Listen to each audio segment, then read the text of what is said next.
కదా ఉండేది ఎప్పుడు. హ్మ్. మరి అప్పుడు ఎవడు ఎందుకు రాయలేదు? హ్మ్.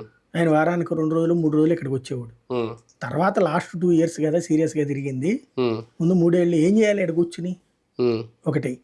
రెండోది ఏందంటే, నేను విన్నదైతే మాత్రం తనది కాలప్పుడు బెణికింది గదా! హ్మ్. హ్మ్. కాలు బెణికి చాలా ఇబ్బంది పడ్డాడు గదా! ఆ హ్మ్. కాలు బెణుకుడిది సాల్వ్ గాల.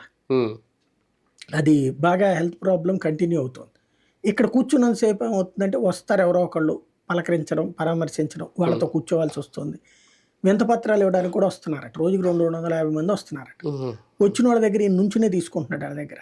ఓకే. దాని టైంలో అది కాలు మీద స్ట్రెస్ ఎక్కువైపోతుంది. ప్రెషర్ ఎక్కువైపోయి అప్పుడు మిడిమి దగ్గర తేడా వచ్చిందప్పుడు. హుహు. అవును. అది బాగా సఫర్ అవుతున్నాడాయన. హుహు. అది దాని మూలంగా అది ట్రీట్మెంట్ కోసం కొంత రెస్ట్ అవసరం. అంటే ఇక్కడుంటే రెస్ట్ కుదరట్లేదు. ఎవరో ఒకళ్ళు వస్తా ఇప్పుడు ఏ ఉంటారు. బెడ్ మీదనో ఉన్నాడనుకోండి, ఇగో జగన్ బెడ్‌న పడిపోయాడు ఇట్లాంటిది ఉంటది. అదే. అవును. తనకి అది ఇష్టం ఉండే మెంటాలిటీ కాదు. హ్మ్. అందువలన ఒక యాస్పెక్ట్.